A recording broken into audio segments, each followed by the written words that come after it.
This video is brought to you by Patreon provider Dave. I always like budget-minded stuff, especially when it seems like a pretty good deal. This primary arm's SLx red dot, featuring the ACSS reticle, is sent in graciously by Patreon provider Dave. Dave sent this in and said, I have my reservations on it. I want you to come up with your own. And I will gladly accept that. Thank you, Dave. So, anyway, no unboxing. This is clearly how it was sent to me, and that's perfectly fine because the primary arms boxes are usually okay.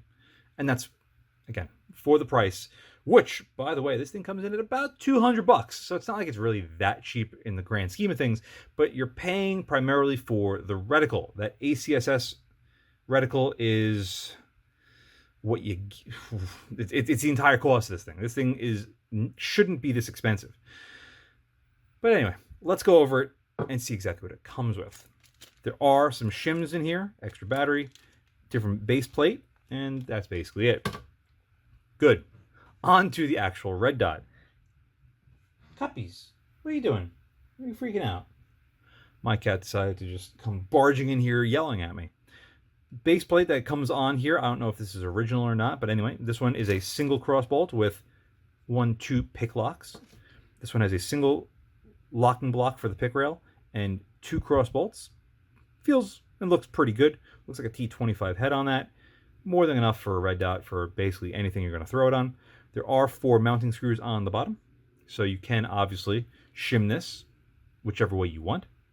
What else is there to really talk about? We have an illumination control, elevation and windage control, and that's it. So I guess we'll start with this. 0 to 11, night vision 1, night vision 2 are the beginning of this. So 1, 2, 3, 4. There are no offs in between. Action's okay. I wouldn't say it feels terrible. A little tight, but I'd rather it be tight than loose, because if it's really tight, you might be able to break it in, so this way it's just at that right point. Battery compartment looks like I'm going to need a coin on this because there's not really much of a lip on this, which I prefer because talking about that little primary arms MicroPrism, you go to turn it and sometimes you catch the lip on the battery compartment, and guess what? It unscrews itself and shuts off. Fantastic. This, you're not getting this without a coin. Hold the illumination control tight, pressure in, and turn. Fantastic. How many fingers is it going to have? Oh, look at that. So we got a nice big rubber pad on the bottom, a standard CR2032 battery, and we have a total of 2, 4, 6, 8 fingers and a big O-ring in there that's putting constant pressure on it. Let's see if I could wiggle this out of there. Whoa! Really knocking everything over. Just got so excited. This is going to require a little bit of popping action. So we have our 3 dimple pad in the middle and those nice big fingers, which, as you can see, put a lot of positive pressure on that battery. That tied in with this really big rubber pad on the back. Once you lock this thing up, oh, and that big meaty O-ring, you shouldn't have to worry about water egress on this thing at all, which is fantastic. Elevation and windage controls come off very easily. The caps are also the adjuster. You could use probably the rim of a case or a coin or a flathead screwdriver, clearly, but you can use these to adjust them. Wow, that's really, really tight. But again, I prefer tight on this because you're going to set it and you're going to forget it. If this thing is too loose, you have to worry about this thing coming loose under recoil. Wow, very, very tight, but I like it tight. Thank you very much, all puns intended. For the elevation control, you can clearly see up with an arrow indicated counterclockwise, and for the windage, you see an R with an arrow indicating counterclockwise. Adjust the bullet impact to the center of the reticle, and you should be good to go. Now, I didn't really talk about the fit and finish of the rest of this thing. Nail test, you can clearly see it. It's a little rough, but it cleans off okay. There's still a little bit of a witness mark in there. There is all of your information, which is nice at the bottom, so it doesn't clutter up the cleanliness of the sides of it. You can see just how tilted that front glass is. It is massive, probably about 3/16 of an inch to a 1/4 inch shift, I would reckon. And it's off to the side. Usually they're up or down, but off to the side, that's fine. tint through it, you can see there is a little bit of tint, but we'll talk about that more. Actually, you know what? Right now. I decided just to make this one long video as opposed to breaking this up into an unboxing and then my first person review like I usually do. Anyway, let's take a look at this reticle a little bit more in depth. This is the standard ACSS reticle, and they're fantastic. They offer you a nice fine center dot, a bunch of different drops, and that nice large horseshoe. It might seem here like if you have it in too bright of a setting, in too dark of an environment, it's not going to wash out the image, but you'll see very soon that's still not the case. It will do that. Primary Arms does claim 12,000 hours worth of battery life via this high efficiency LED, though I don't know at what brightness setting. If you're wondering if the emitter does show through the front, yes it does. It's clearly visible there at 3 o'clock in a bright environment. So when we shut the lights off, guess what? It's still going to be quite visible. And that front tint does reflect back, which we will showcase in a little bit. 1, 2, 3, 4, 5, 6, 7, 8, 9, 10, 11. Maximum brightness. Like I said before, if you have it in too bright of a setting and too dark of an environment, it will bloom out like that, but that's because this thing truly is super bright.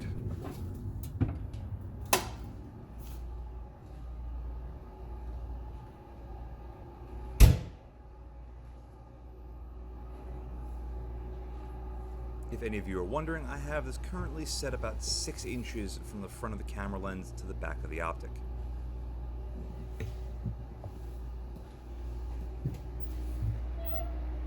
Pew pew!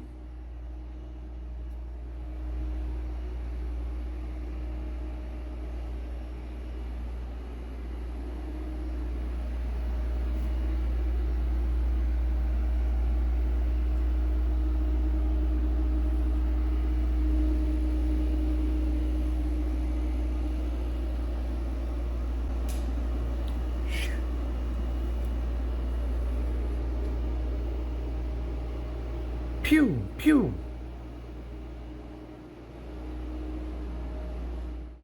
There isn't a whole lot to really talk about this thing. It's very simple, but I like simple. If you have something that's really simple, there's less to go wrong. You only have 3 things to adjust: your illumination and your windage and your elevation, which count as 2 separate things. The illumination, like you've already seen in really dark environments, is more than sufficient. Here it's a very overcast day. It was still bright out, but it messes up the camera settings a little bit. But we still have a very nice view of the reticle. The reticle is great. We do see a little bit more tint than I would like, but for around the price point of this thing comes in at, it's not the end of the world. However, I do wish that we saw less of the scope body. This thing is very reminiscent of the Strike Fire 2, where we have not the largest view through it, but yet a very big body that is taking up a lot of view. However, you should be using this with both eyes open anyway. We put this in front of the Gen 4 PLR from Primary Arms Magnifier. This is a 3x, and there is a discrepancy in the height. There's about a 3/16 of an inch discrepancy. So that's why you see some shadowing up at the top as opposed to the bottom. Despite that, though, we still have a very nice image through the optic. It is nice and clear, it is nice and sharp, and that reticle still performs extremely well, as we've seen on many other Primary Arms products in the past.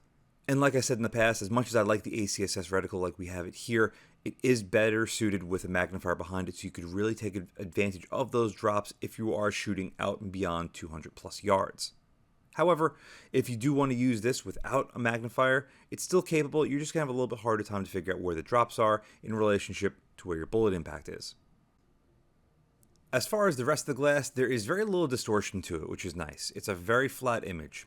We do have some tint, but I can live with the amount of tint that it has. It's not that obtrusive. However, like I was stating, you're going to see on right there, we have that red flash from the front tint kicking back at us. So, is it noticeable? Yes. And it's right there. Only when we get behind it in the same angle that it's angled in the front.